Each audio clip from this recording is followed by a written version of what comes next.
It's time. It's time. It's time you get out of that bad relationship. It's time you get out of that bad relationship. I said it's time you get out of that bad relationship. Right. In this video, I am going to show you three ways on how you can get out of that bad relationship. And if you stick till the end, I'm going to share with you a bonus tip.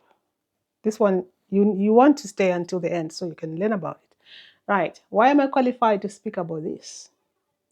Because I left an 18-year bad relationship. I endured domestic abuse, narcissistic abuse, all because I didn't know. I didn't know there was such a thing that could be happening to me, of all people. Yeah, so this video is for you if you are in a place where you've just realized this isn't what you signed up for. There is more to life and you deserve better. And why have you settled for so low? So low. Right. So, like I said, I'm going to share with you three things. The first one starts with you. The first one. This is probably the most important one of all of the other ones I'm going to. Of course, some of them for their variant degrees of importance, but this one is the number one because it's all about you. You need to come to a point where you are at peace with the decision to leave. What do I mean by at peace? You have to feel it from within yourself that this life cannot continue anymore like this. It has to come from within you that you deserve better and nobody is coming to your rescue. It has to come from within you that there's more to life than what is in front of you. It has to come from within you that whatever anyone is going to say does not matter because they are not walking in your shoes. It has to come from you that any resistance to you living is just not going to work because you are determined, you've decided that this is how you want your life to go on. So, like I said, this is a very important factor to consider because without you fully convinced, without you being bold, being brave, being courageous in your decision, it's not going to work. Because from my own experience, if you leave without that inner guidance, you'll be rolled back in. They'll pull you back in because they'll send people. People will be calling you. Oh, what's happened? Oh, what can we do to help? And if you're a church person, I mean, if you're a Christian, if you go to a church like the kind of church that I used to go to, the pastor will be on the phone and maybe they're coming to your house or they want to meet up with you. And being a pastor, they feel like they have the authority above you. That whatever they say, you have to listen. Otherwise, God is going to get mad. Right. So that is an example I could give you about why it has to come from you. I made a decision. I actually said to myself, I will take myself out of this mess that I put myself in. You put yourself in it, isn't it? Unless if it's an arranged marriage or relationship. So I said to myself, I was going to take myself out of it. And then when I'm out, I was going to call my parents and tell them of my decision, of what I've done. Because I knew that they'll be like, oh, you should persevere. Oh, you're not giving them a chance. Oh, maybe it's just misunderstanding things. the dust will settle or whatever, whatever, whatever. Or maybe just find a way. I don't know.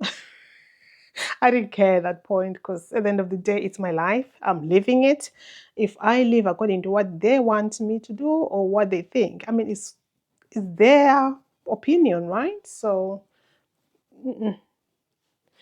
Besides, our environments were different. So I have realized that some things that work in a particular environment does not work where I was or where I am. For example, if we had an issue, we didn't have an auntie to go to because an auntie to sort of like mediate, and they were doing whatever they were doing because they knew nobody was going to come and tell them off or just be in our lives and say what is going on. Yeah, so they were not accountable to anybody, if I can put it that way. So yeah, so that's why I said you need to be brave. It needs to be from your heart. It needs to be from within you. uh, I could say you need to have prayed about it and had God saying, "Yeah, this is the right thing to do. I'll be with you always." That's what the Bible tells us, isn't it? And then the second one. I mean, before we even move on to the second one, your decision to leave.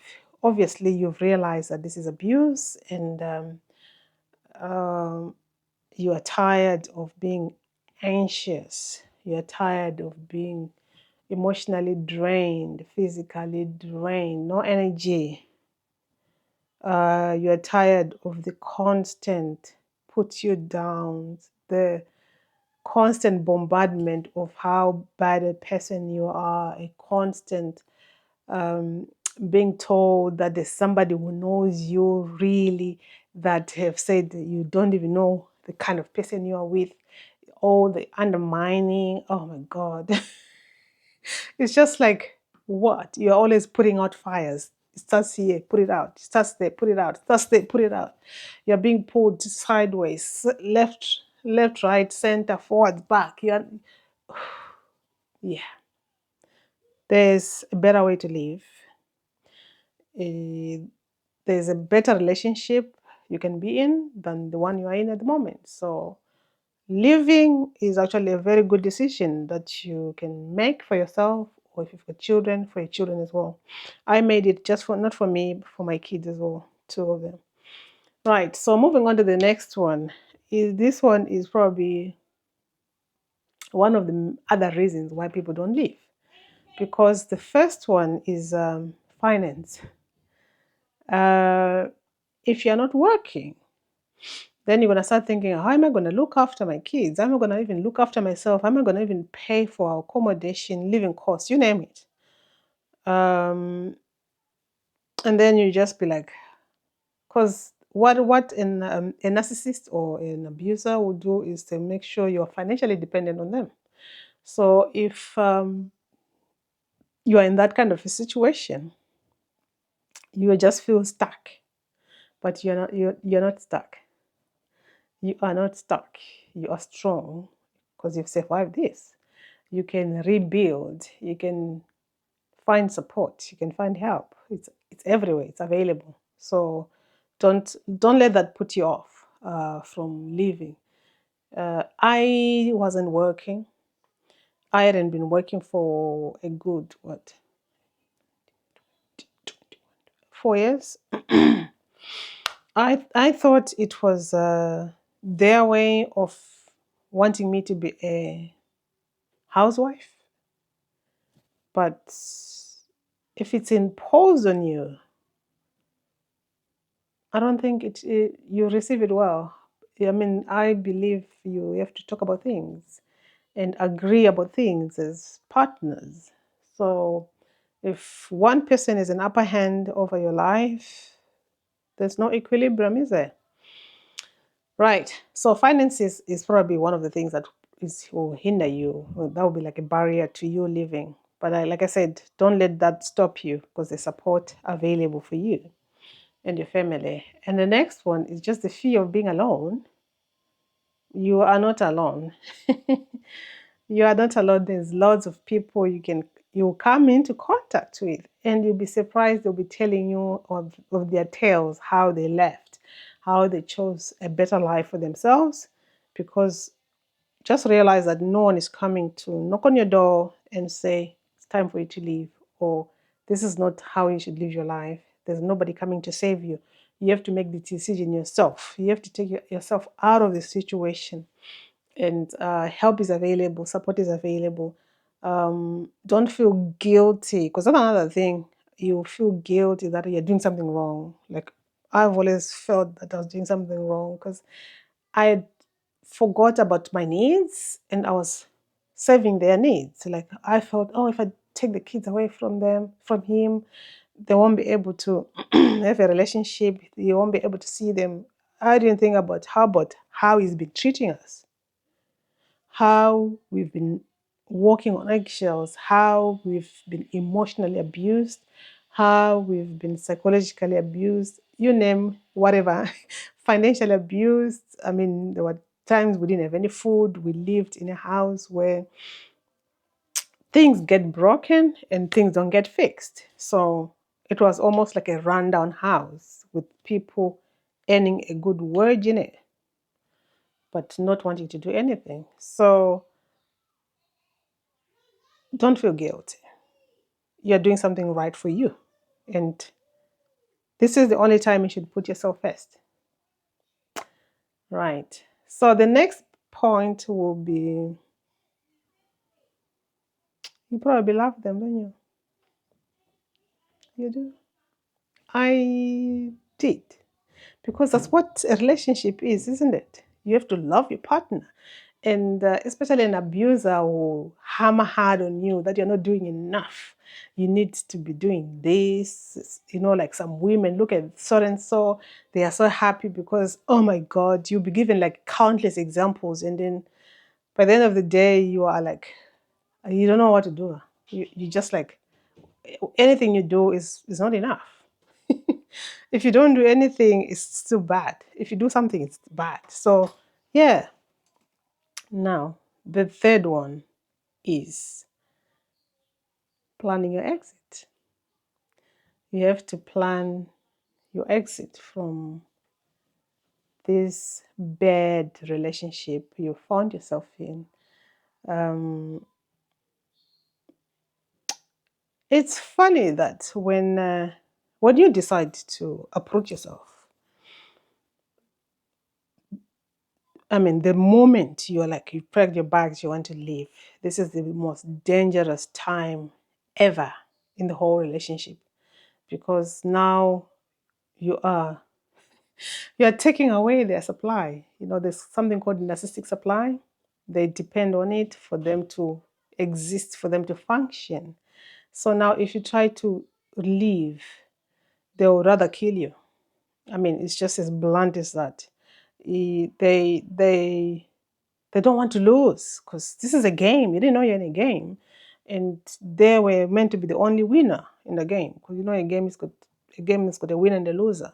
So for them to lose at their own game, because they're the ones who knew the rules, they're the ones who were enforcing the rules of the game, and then you didn't know. You were just being told red card. You're not supposed. You know, in football, they do red cards. You're not supposed to have done that. And then you're like, oh, I didn't know that. Now you're having to learn the rules as you go on. Right. So get support. Um, there's Women's Aid. There's another one for men. I've got a video. I'll put it in the description about how to get support if you want to leave domestic abuse, bad relationship, whatever kind of coercive control. Because I was under coercive control. I didn't know it. I had no clue. I just thought my relationship was just one of those tixy-tavy kind of relationships where, or maybe one day things will just align. We come in alignment and everything's fine. But nope. So the other thing is, if you're able to have like your passport, like, you know, important documents, passport, driver's license, Although a driver's license, you can always ask for a replacement. Uh, I mean, you can just probably get what is it called, a police document to say you've lost it, or if you tell the police that you've left your items, and they might help you recover them, or yeah, there's always ways to go about it. But if you can, just get yourself uh, those things handy, right, as you pack your stuff. And if you can get bits of your clothes, a few at a time, so that they don't notice. If there are some people, they like go through your wardrobe, they go through your cupboard, they go through your drawers to see what's in it and what's not in it. So just take a few things at a time to your friend's house until your suitcase is fully packed. And if you can save money. I know if you're in an abusive situation, there's always financial abuse. Like for my case, I wasn't working, and for them, they made sure that whatever savings I had, I was gonna dip into them, because if you've got kids that need to be fed, if you've got things that need doing, and you are all alone at home, you're gonna end up dipping in there, because if you try to call them, they don't answer their phone. Yeah, so the other one is just find a safe place to go. Like I said, the moment you decide to leave is the most dangerous time. But there is support. There's safe houses you can go to. Uh, I'm not sure if you involve the police, if they can help you. But yeah, there's a law now in the UK that protects us, uh, survivors of domestic abuse, uh, called the Coercive Control Act. Yeah. So, but all I can tell you right now is you are able to call Women's Aid, and then they can signpost you to safe houses where you can go with your children for a period of time until you get your own accommodation that is safe, that is permanent, and you can start rebuilding your life like I'm doing. Right. So, like I said, when you're about to leave, this is the most dangerous time. Only leave when it's safe. The way I left mine was that I'd gotten in touch with the Women's Aid. I'd gotten in touch with a friend so that I could take my calls from their house. And yeah, because you will not they will not talk to you if you're in the same house with your abuser, because one thing about abusers is they watch your every move, they control you, isn't it? So everything you do, you are like surveillance. There's like CCTV on you. So you just need to take yourself out and do your phone calls without them knowing. And like I said, take some of your stuff and put them in your friend's house if your friends near you or somebody you trust. And then yeah, you'll be able to, yeah. So what I did as well is I I woke up after yeah, I just woke up one day, and then they left the house, and they left the house like early in the morning. So because they were not telling us where they're going, we didn't need to call them to find out where they were. But we just assumed being a work day, they're probably going to work. And just as well, we managed to do phone calls like from 9 o'clock. By 12 o'clock, I left the house because I already packed my things before. By 12 o'clock, I already left the house, and then we were gone. We were gone, and they didn't even know we were not there. We just left the house keys, because you know what an abuser does? They don't carry house keys because they want you to be at home. You cannot go anywhere without the keys, so they thought. But we left the keys under the doormat, was it? Or a flower pot? I can't remember. Yeah, one of the two. Now, like I said, thank you for staying with me for this long. Um, I'm just trying to make sure I get everything out so that you come away, or you can always refer to this video on how to go about it. Because living a bad relationship is hard, but it's possible. And you can rebuild your life. You are strong. You are not alone in this. So now the fourth factor to consider is, now that you've left, what next? Living an abusive relationship is the beginning of your rebuilding of your life. So you're going to need to go through counseling. You're going to need to do journaling. You're going to need to do meditation. You're going to need to find new hobbies. You're going to need to engage with the world. You're going to need to rediscover yourself, to rebuild your sense of self, your self-confidence, your self-worth. Yeah, you're going to start rediscovering yourself. And you'll feel at peace. Peace. Peace at last. It is peace at last, because for 18 years that I was in that situation, I had never known peace. It was just like one thing after the other. How I survived, it's only a miracle from God, because maybe God wanted me to be able to speak about it, because it was just horrendous. It was just a nightmare of an experience. From having one child, having another child, childbirth, you name it. So with that said, I'm just going to say that you're not alone in this. I mean, so many people have gone through it and they've come out the other end.